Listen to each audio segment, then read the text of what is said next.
Hello everybody, this is Brittany at Ingleside Imaginarium, and I was editing the video, the last Myths and Stitches video, and realized that I had forgotten to make an intro video for our 9th creature in this stitch along, the Minotaur. Oh boy. Speaking of creatures, there's Miss Danny. Anyway, so this is that video. If you are new to this channel, sorry the videos don't normally look like this. I like to give a little bit of a face-to-face introduction, especially for these videos, but I forgot. With all of the chaos and stress of moving, I remembered to stitch the myth part, but not, not the intro. So here we are. If you're also new to this channel, I just want to let you know that it is about cross-stitch, specifically the designs that I publish under the name Ingleside Imaginarium. This is my cat Daenerys. Yes, named after the Game of Thrones character. No, I don't regret it. It's very fitting. She's awful sweet right now. Oh, hello. But she can be very feisty. But anyway, this intro is supposed to be about the Minotaur and not about the Mother of Dragons, although she's convinced that it's about her.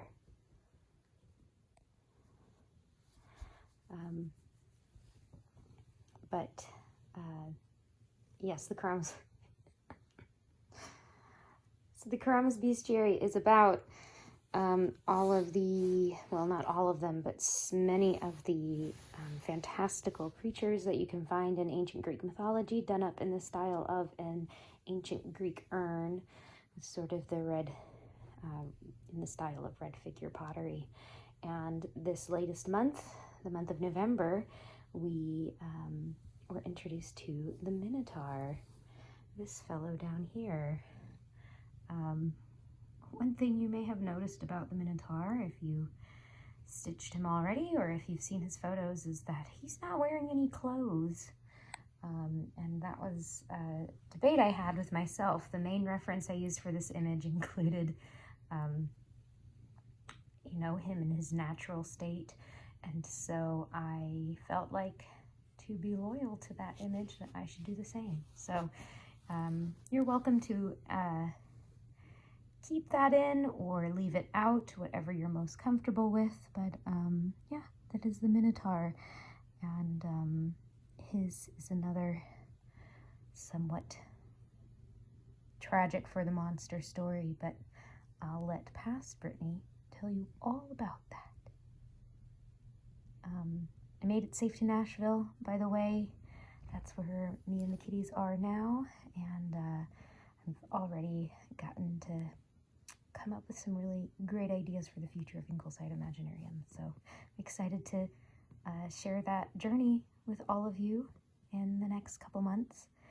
And otherwise, yeah, here is the story of the Minotaur. So now you know that November's creature in the bestiary is the Minotaur. And the Minotaur is known as being a monster with the head and tail of a bull or a bull, a male cow, and the body of a man. So just like the rest of the creatures in our bestiary this year, this monster has an origin story as well. He was born just like the rest of them. And I think his story is kind of tragic in a way, as many of these are for the monsters, in that he had no decision and no part in his creation, and in the end just fell victim to his own monstrous and bestial nature. So this story takes place on the island of Crete, which, as I just said, is an island in the ocean near Greece, ancient Greece, and at the time of this story, or I should say a little before this story, there was a king with 3 sons, and when the king passed away, all of his sons, of course, felt that they should be the ones to take the kingdom and rule the kingdom. One of these sons was a little more ambitious and insistent in his claim to the throne and his desire to have complete control of the kingdom rather than dividing it up. And he claimed that he would show that the gods themselves supported his right to rule the island of Crete. And this son's name was Minos. And to prove that the gods were on his side, Minos built a huge temple to the god Poseidon, and he prayed to Poseidon, offered a sacrifice, and said, if you show me your favor, I will make an even greater sacrifice, and everyone on the island will know that you feel like, I have your blessing to be king of Crete. And so Poseidon was pleased with that, and he loved the idea of getting an even more elaborate and more quality sacrifice to him, that he caused a huge and beautiful white bull to emerge from the ocean. So this bull comes out, and everyone is just in awe of this creature. He is a prime specimen, and Minos, who, after the emergence of this bull, is declared king of Crete. King Minos takes one look at this bull and thinks, if I add this animal to my breeding stock, my entire herd will, gain these godly genes, and I will be able to make a lot of money and get great renown and that kind of thing. And you know what? I'll just sacrifice this other bull. Poseidon probably won't even notice or care. But of course, whenever you decide as a mortal that you are more clever than the gods, that can get you into big trouble. And that is the case with King Minos. As soon as Poseidon realized what had been done and what had been, the sacrifice that he had received was not what he had been promised, he proceeded to make the Cretan bull, which is how this white bull came to be known, just completely untamable and just wild. This bull ran around the island of Crete, uprooting crops and destroying fences and just causing all kinds of chaos. I'm sure this bull, being much bigger than ordinary bulls, and I imagine had a tremendous set of horns, was also very dangerous to the citizens of Crete as well. And not only did the bull become indomitable, but something even worse happened, I would say. As punishment, Poseidon worked with the goddess Aphrodite to make King Minos's queen, his wife, Pasiphae, fall madly and deeply in love with the bull. I don't really want to go into much detail about that. Through the help of a wooden structure made to look like a female bull, the queen was able to act on her desires with the Cretan bull, and as a result became pregnant. Which, as far as I'm aware, his wife didn't have anything to do with this trick that was played on Poseidon.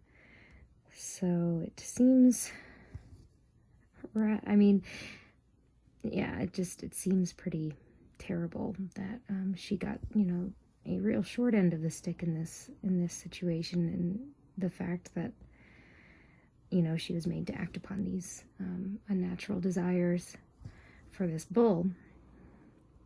But regardless of that, she did, and she found herself pregnant by this union between herself and the bull. And 9 months later, the son that was born had, and was a baby. It was an infant, but it was born, and it did have the head and tail of a bull, and the rest of his body was just, chubby little baby body, which I think probably had to have been pretty adorable. Baby calves have just like the cutest big doe eyes and cute pink noses and wet noses. Some of them are black. It depends on the color of the cow. But like, they're pretty adorable. So I imagine that the Minotaur was pretty cute at first. And although, he was not what they expected or necessarily wanted as their firstborn,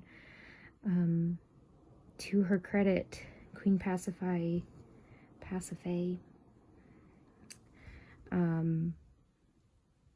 she took it upon herself to attempt to nurse and raise the baby Minotaur, and actually even gave him a name besides that of Minotaur. His name was actually Asterius, after his grandfather.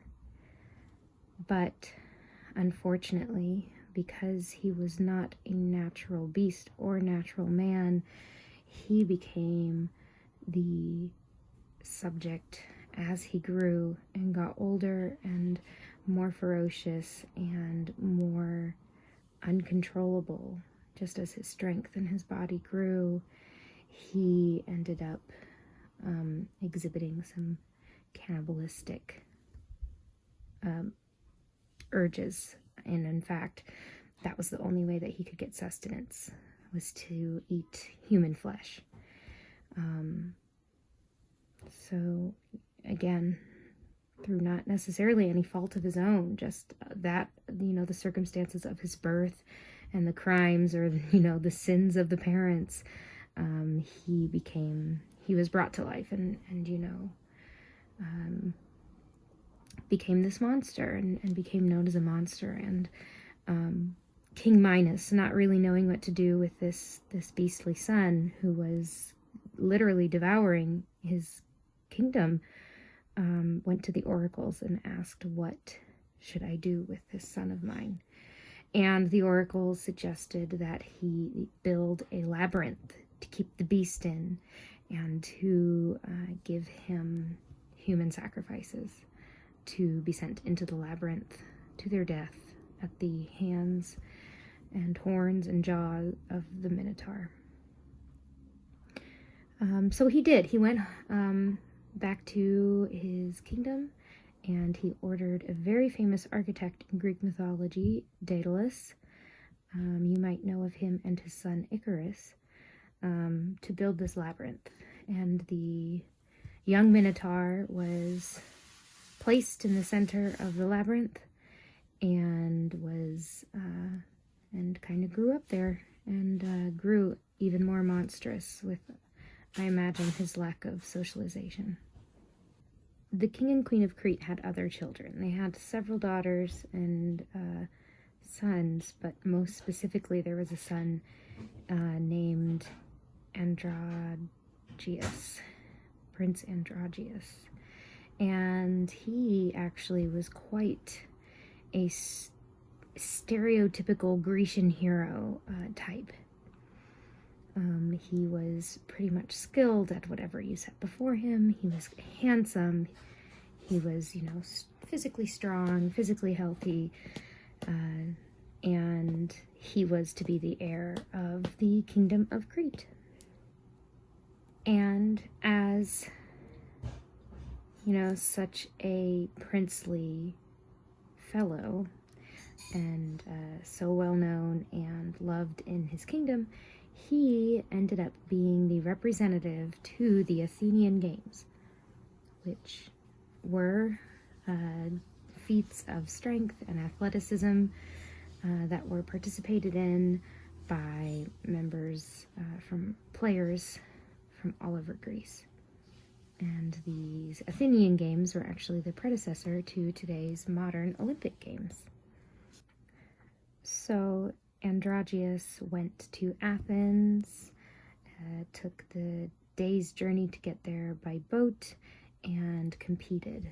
And sure enough, he lived up to his reputation as this prime specimen of man, and he was very successful in all of the events. And there are two versions of how this next part of the story happened. In one version of the story, he did so well that the Athenians, the local competitors, got so jealous. Competitors and spectators got so jealous that he was doing so well that they ended up killing him. They were very upset about it. And the other version of Androgeus's death is that after doing so well in the games, the king of Athens, Queen Aegeus, tasked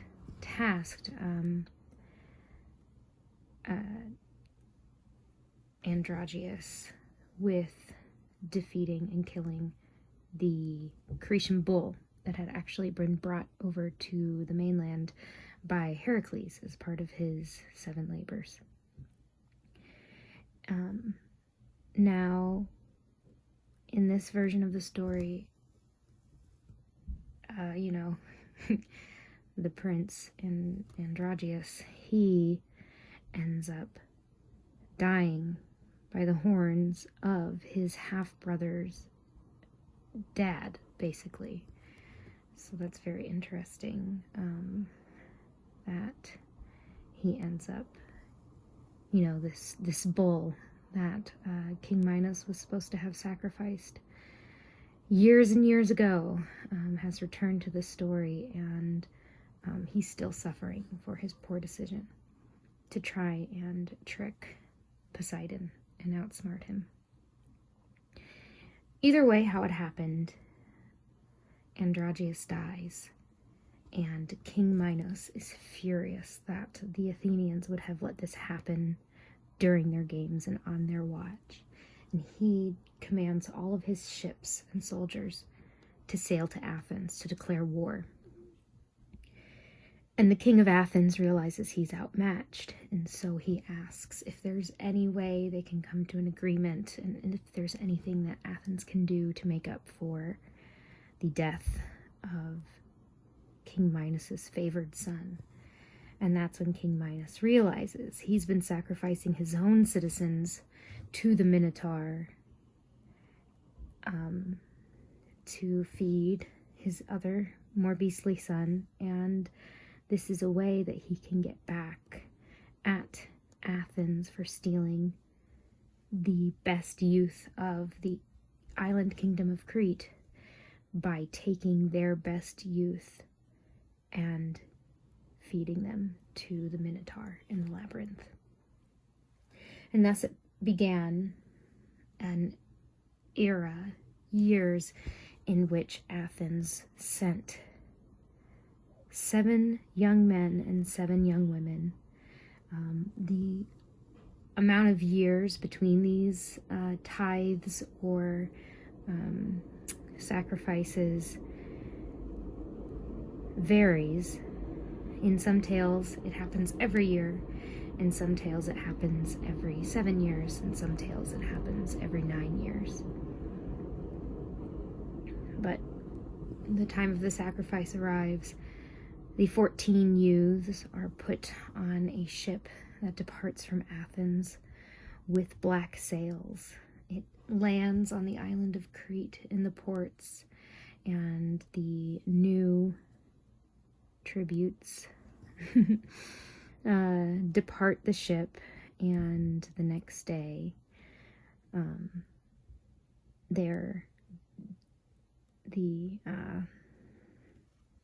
Cretan soldiers begin delivering them to the labyrinth, and the Minotaur begins hunting them down within the walls of his maze-like jail and killing them. Now this happens twice, and the third time the Athenians are preparing to send these youths to be sacrificed, something different happens. Now, when this ritual had started, it was made so that it didn't matter what your class status was, it didn't matter how wealthy your family was, or what your family did for employment. It was a lottery system, so anyone had the risk of being chosen to be sent to Crete to die in the labyrinth. And in this case, for the first time, someone volunteered. And that was another young, perfectly heroic male, actually another king's son, the son of King Aegeus, the hero Theseus. Theseus told his father to send him amongst the 7 young men to be sent to the Minotaur, because he was certain that he could kill the Minotaur, and by doing so end the ritual sacrifice of these Athenian youths. And of course King Aegeus didn't want to send his heir and his pride and joy to Crete to possibly die in that labyrinth. But Theseus was insistent in doing his part to end this kind of horror that has been afflicted on the citizens of Athens and his future kingdom. And King Aegeus finally says, okay, you can go. I don't like it, but you can go. Know that I'm going to be worrying about you constantly while you're gone and what your fate will be.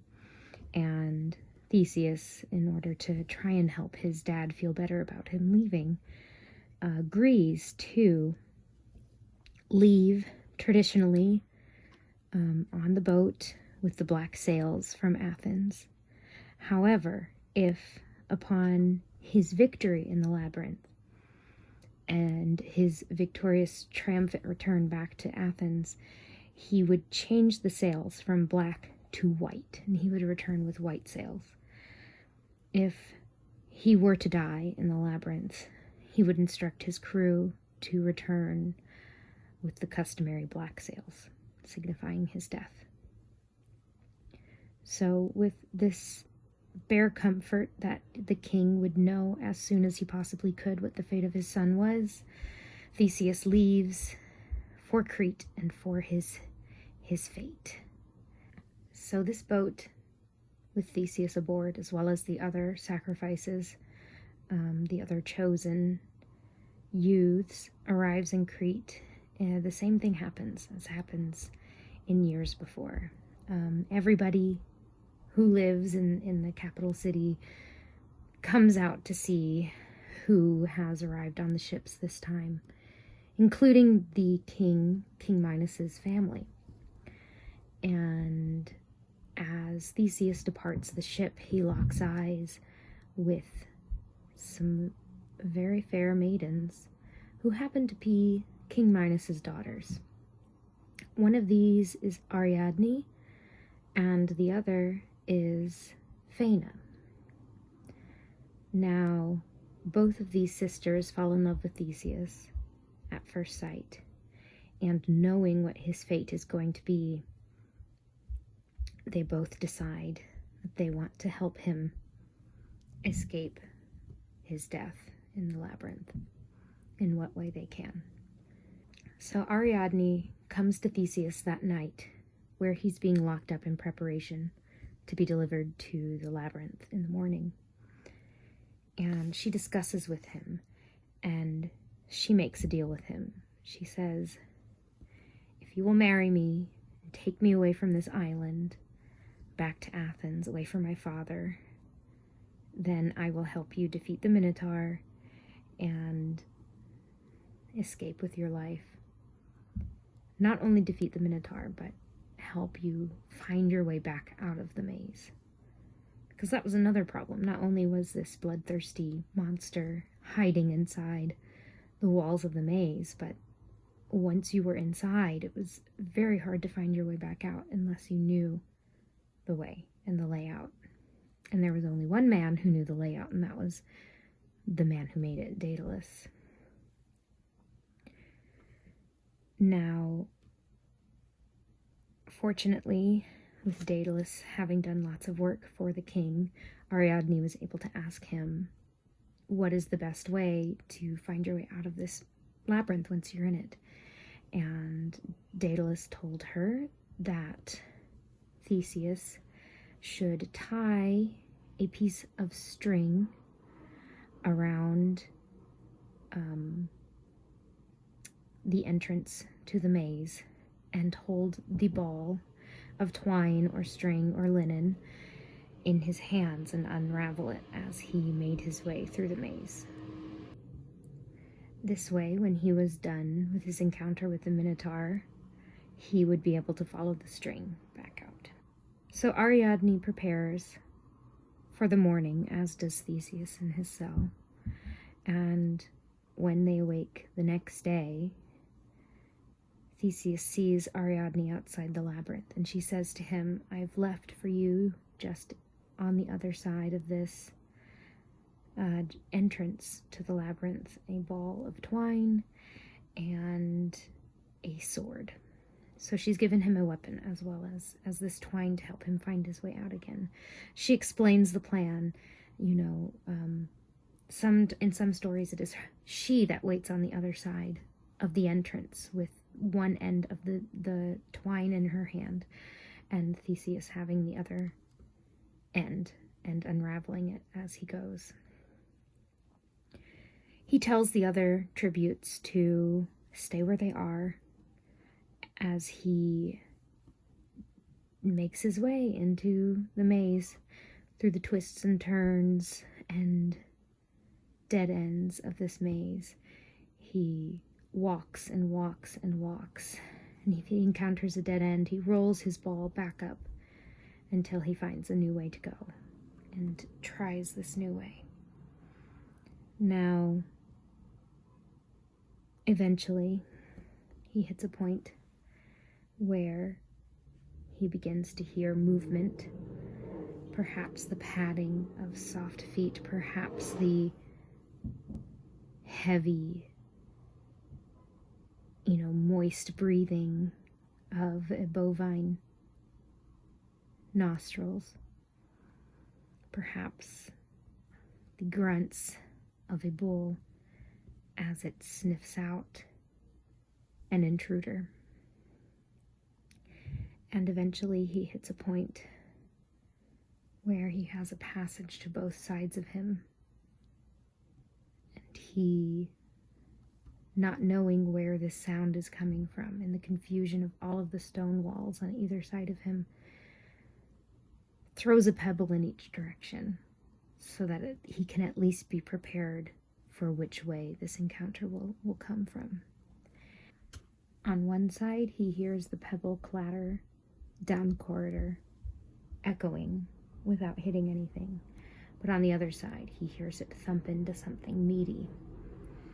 And then, knowing where his opponent lies, he hears a loud, growling bellow as the Minotaur charges towards him. Now the fight is fierce. Theseus, who has been training in the ways of the hero ever since he was young, having been friends with Heracles and, being the prince's son, trained in the best ways of war and just, having trained his body and mind, is already a pretty tough opponent, but just the sheer ferocity and bulk of the Minotaur is nothing to be trifled with. So it is a fierce battle. In the different versions of this story, the fate of the Minotaur varies. In some stories, Ariadne only gives Theseus the ball of twine and not a weapon. And in these stories, he defeats the Minotaur with his bare hands. In another version of the story, he is able to take his sword and slice into the Minotaur's neck, felling him that way. But I think the most epic death for the Minotaur that I encountered when researching for this month's release was that during the battle, Theseus strikes out at the Minotaur while it charges at him, and Theseus feels his sword hit but then give way, and with the momentum of the Minotaur's charge, Theseus loses his grip on his sword. He falls to the ground and he frantically searches for his dropped weapon, but rather than cold steel, his hands fall upon something round and cool to the touch, but less, I guess, more natural with striations. Very hard, but a slightly softer feel and slightly uneven feel. And as he picks it up, he realizes he has cut off one of the horns of the Minotaur. And as the Minotaur regains his own footing, turns around and begins charging at Theseus again, Theseus holds up the felled horn of the Minotaur out in front of him, and the Minotaur charges right into it, the horn piercing his own chest and felling him. Now, Theseus has defeated the Minotaur, and in order to get out of the maze and the contract, he just has to follow his own trail of string, which he does so. And I did forget to mention that Theseus, when he first arrives, makes a bold claim to King Minos, and he tries to get the king to agree to break the contract and lift the ritual sacrifice that Athens has been participating in if he is able to defeat the Minotaur and escape the labyrinth alive. And King Minos does reluctantly agree to this.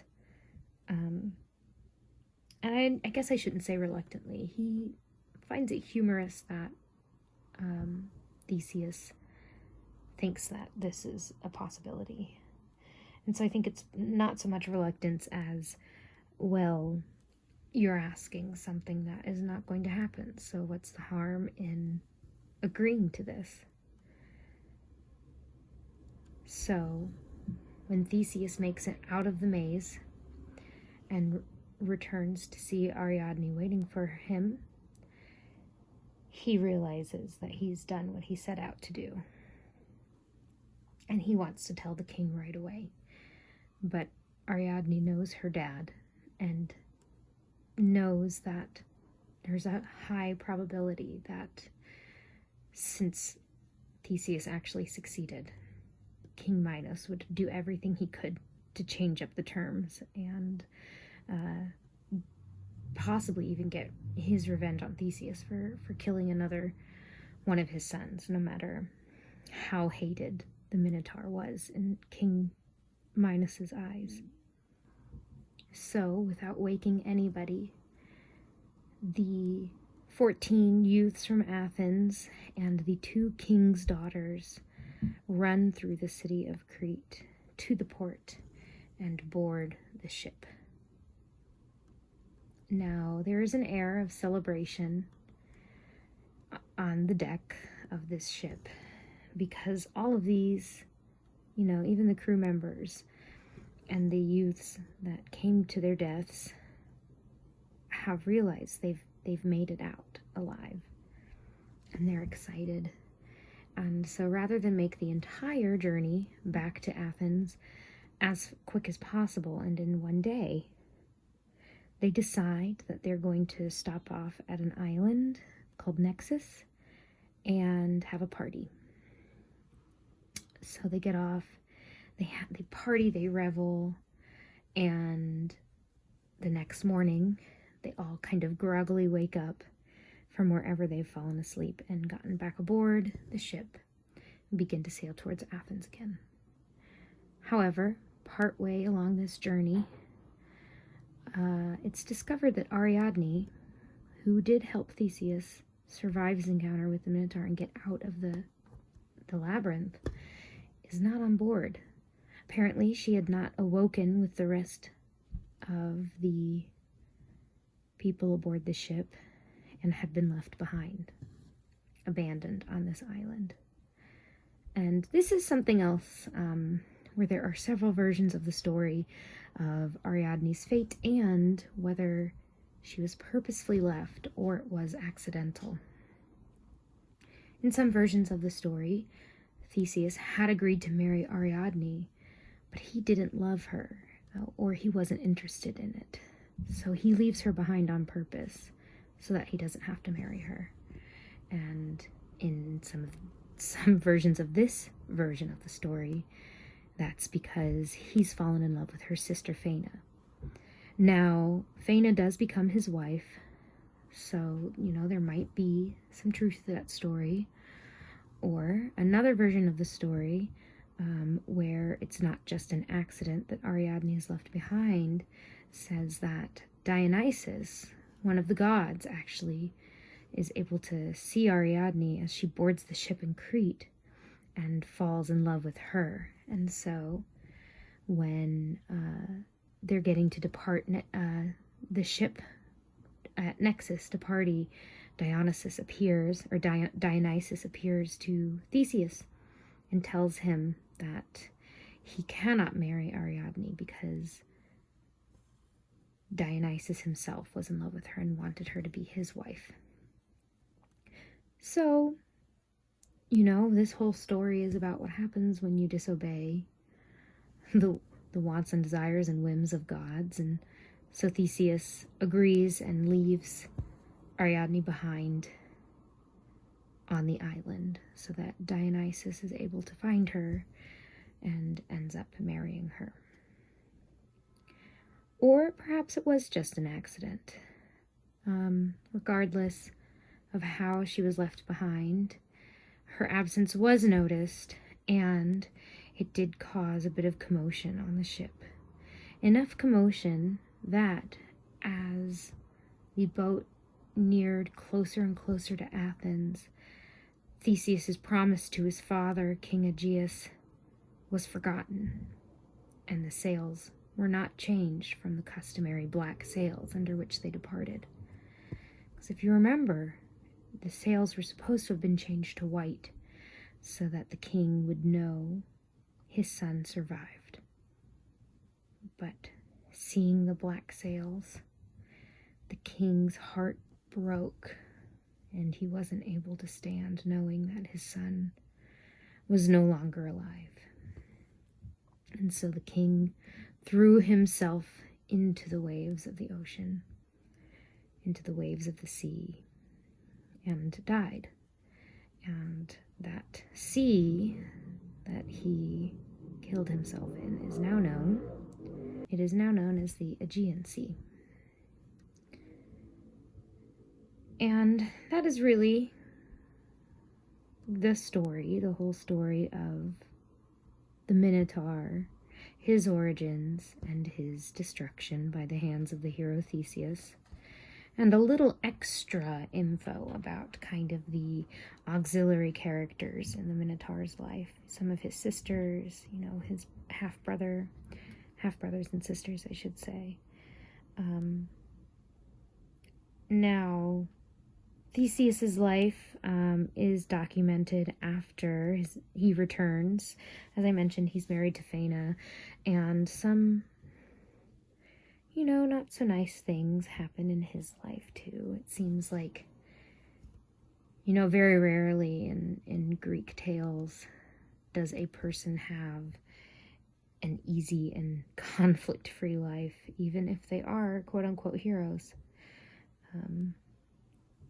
But yeah, that's about the whole story. Minotaurs, kind of like centaurs, are a staple nowadays in tons of fantasy stuff, the fantasy genre in all different media. Just like the centaurs, you can find minotaurs in Dante's Inferno, in the Chronicles of Narnia, in the Percy Jackson series. They are also a common enemy in, fantasy games of all kinds, in like Castlevania and I think God of War and a few others. They are enemies that you can defeat. I know in the World of Warcraft, I believe there is a race called a Tauren that is pretty similar to a Minotaur in the fact that it's, an anthropomorphic cow.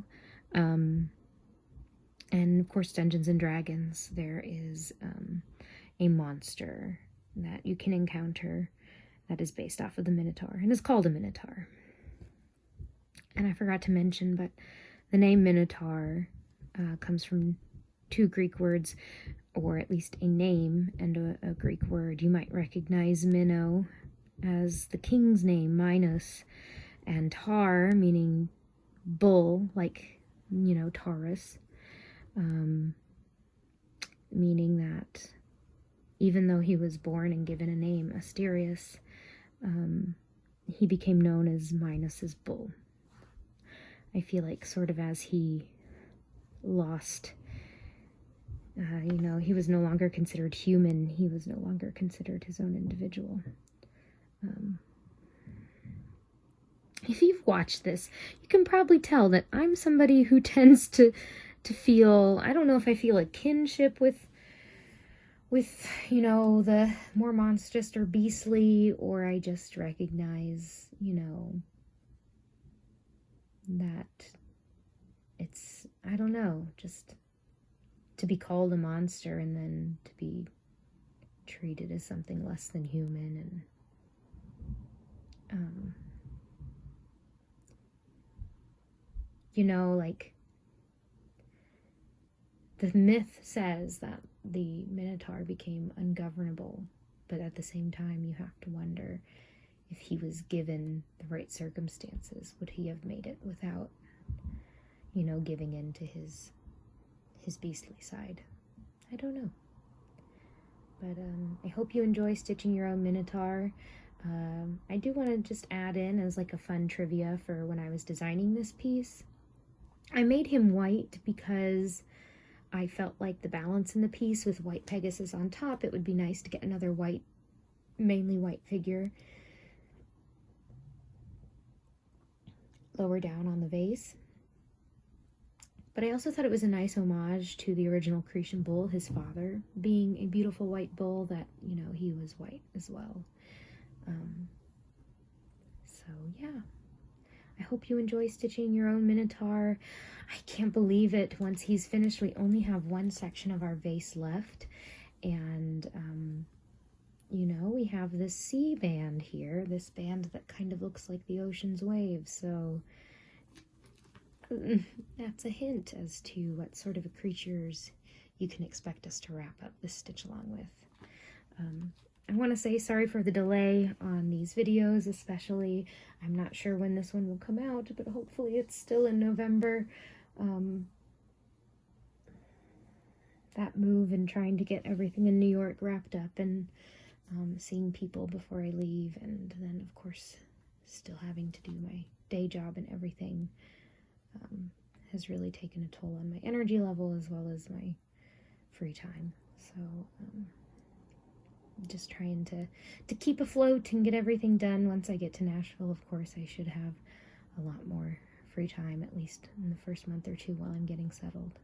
So we'll be able to end it out, hopefully, in a much better time frame, in a more timely manner. But anyway, thanks again for listening to me tell the tale of the Minotaur. And I hope you all have some happy stitching with this fellow, and I'll see you next time.